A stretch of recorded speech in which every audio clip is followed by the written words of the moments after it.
naša tačka polazna, gde je naše grobova kao u polju božura. Nemih svedoka svih vekova silnih podviga junaka koji radije su stradali na nogama. Zar su plodnu zemlju nahranili oni kostima, da danas bismo ćutali dok nam je sila otima? Zar je bitno da li sam s Metohije ili s Dorćola, da bi me zbog nepravde sama duša zavolela?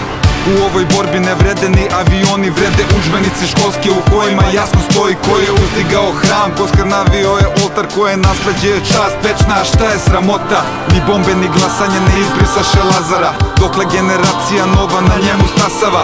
Izgubljeno nikad nije ono što je sveto, u nadi rasti crven cvete da braćete opet neko. Moj kompas je tvoj koren, u grudima srce moje, bez njega sam za novcem, bez milosti putem prokleti. Kolađi od papira koje brode laže morem, u suštini samo tonem.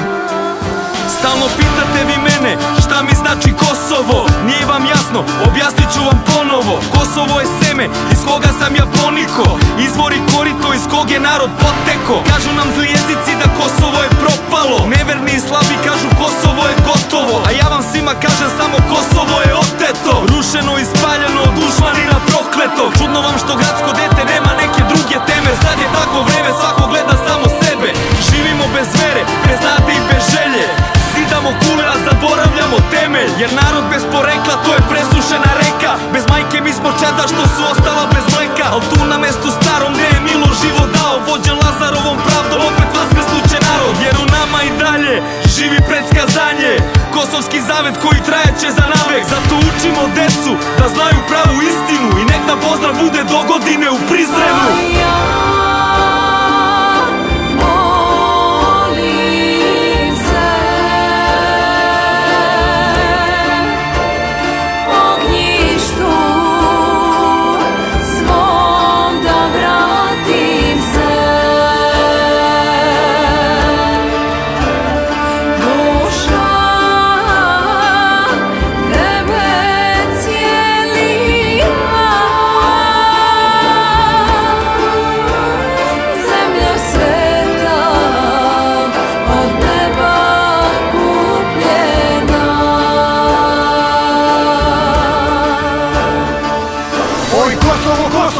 Zemlja moja voljena, orao si moga neba, krila su ti slomljena. Moja gorka tuga, u mojim grudima praznina, srce otadžbine moje, moje ličnosti suština. Polju božuri nikli iz krvi junaka bez straha, na mestu gde se moja zemlja uzdiže do neba. Pokazao nam vladar zašta valja da se strada, za kosmet vas je Lazar vezo i mitom i kletvom. Đavo tada nije stao, pa je zla i dalje slao, gadne dušmani i bagr, novo što ostade nas malo. Samo nekad bili Turci, onda došli gladni vuci. Juče bio nam je kola, sad nas vuču u žutoj kući. I još brane mi da ne smem da gledam moje freske, će začas da me sete na ponosne nam pretke. Da ne čujem nikada pesme dečanskih monaha, u srcu Miloša junaka, da ne probudi se snaga. Sve te podvale ja znam i bezbroj puta video sam, krstove kad lome nam iz krvave nam vidovdan. Al nije prvi put nam ovde da smo zbegu i se obi, al kad vreme prođe seljak svoje njivi dođe. Jer mi ginuli smo svuda, za slobodu stalno, da junaku bi se sutra Srbin dete zvalo. Zato dobro slušaj sine, i najgorem se prašta, al za otadžbinu gine. Kosmet večno zemlja naša.